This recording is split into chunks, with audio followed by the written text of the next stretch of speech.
ജോബീസ് കിച്ചൻ്റെ പുതിയൊരു വീഡിയോയിലേക്ക് നിങ്ങൾക്ക് എല്ലാവർക്കും ഒരിക്കൽ കൂടി സ്വാഗതം.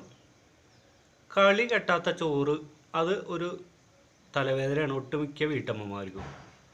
അപ്പോൾ നമുക്ക് കളി കെട്ടാത്ത ചോറ് എങ്ങനെ പ്രഷർ കുക്കറിൽ എങ്ങനെ നമുക്ക് തയ്യാറാക്കാം എന്നതിനെ കുറിച്ചാണ് ഇന്നത്തെ എൻ്റെ വീഡിയോ. ഞാനിവിടെ 2 സ്റ്റാറിൻ്റെ വടിമട്ട എന്ന് പറഞ്ഞ അരിയാണ് എടുത്തത്. മട്ട അരിയാണത്. ഞാനിപ്പോൾ ഒരു 350 ഗ്രാം, അതായത് ഒരു 3 പേർക്ക് കഴിക്കാനുള്ള അരിയാണ് എടുത്തേക്കണത്. അപ്പോൾ 3 പേർക്കുള്ള അരി വെള്ളം ചൂടായ വെള്ളത്തിൽ 3 പ്രാവശ്യം കഴുകി എടുത്ത അരിയാണത്. ഇത് നമുക്ക് കുക്കറിലേക്ക് 350 ഗ്രാം അരി കഴുകി വാരിയ 350 ഗ്രാം അരി ഞാൻ എടുത്തേക്കണ കുക്കർ 5 ലിറ്ററിൻ്റെ കുക്കറാണ്.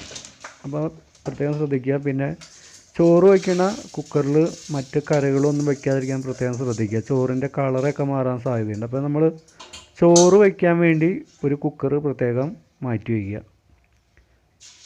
നമുക്ക് പാത്രത്തിലുള്ള അരിയും കൂടി ഇതിനകത്തേക്ക് ഇടാം. ഈ വെള്ളം ഞാൻ എടുത്തേക്കണത്, അതായത് 350 ഗ്രാമിന് 3.5 ലിറ്റർ വെള്ളം, അതായത് എടുക്കണ അരിയുടെ 10 ഇരട്ടി വെള്ളമാണ് ഞാൻ കുക്കറിലേക്ക് ഒഴിക്കണത്. 5 ലിറ്ററിൻ്റെ കുക്കറാകുമ്പോൾ 3/4 ഭാഗത്തോളം വരും. നമ്മളൊരിക്കലും 3/4 ഭാഗത്തിന് മേലെ കുക്കറിൽ ഒരു സാധനവും ഇട്ട് ബോയിൽ ചെയ്യാൻ വെക്കരുത്. അത് പ്രത്യേകം നിങ്ങൾ ശ്രദ്ധിക്കേണ്ട ഒരു കാര്യമാണ്. ഇത് നമുക്ക് അടുപ്പത്തേക്ക് വയ്ക്കാം. അപ്പോൾ ഗ്യാസ് കത്തിച്ചു. നമ്മളുടെ ആ കുക്കർ ഇത് നമുക്ക് കയറ്റി വെച്ചു.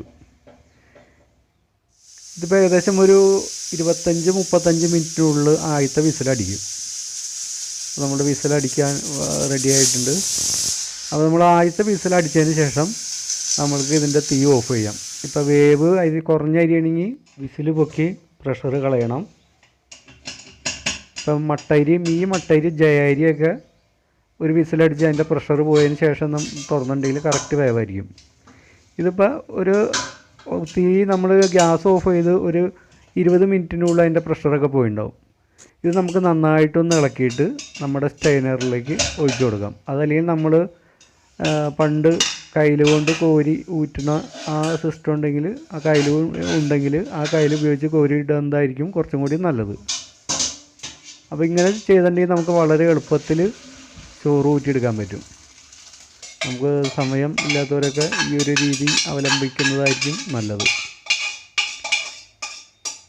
അപ്പോൾ ആ മട്ടരിയുടെ ചോറ് ഒട്ടും കളി കെട്ടാതെ നന്നായിട്ട് കിട്ടിയിട്ടുണ്ട്. നമ്മൾ ഈ വെള്ളം ഉള്ള പാത്രത്തിൻ്റെ മുകളിൽ നിന്ന് ചോറിനെടുത്ത് നമ്മളുടെ കുക്കറിൻ്റെ മുകളിലേക്ക് വെച്ച് കൊടുക്കുക.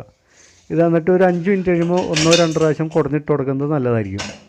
അപ്പോൾ നമ്മളുടെ കളി കെട്ടാത്ത നല്ല വേവ് കൂടിയ മട്ടരിച്ചോറ് ഇവിടെ റെഡി ആയിട്ടുണ്ട്. നിങ്ങളെല്ലാവരും ഇത് ചെയ്തു നോക്കുക.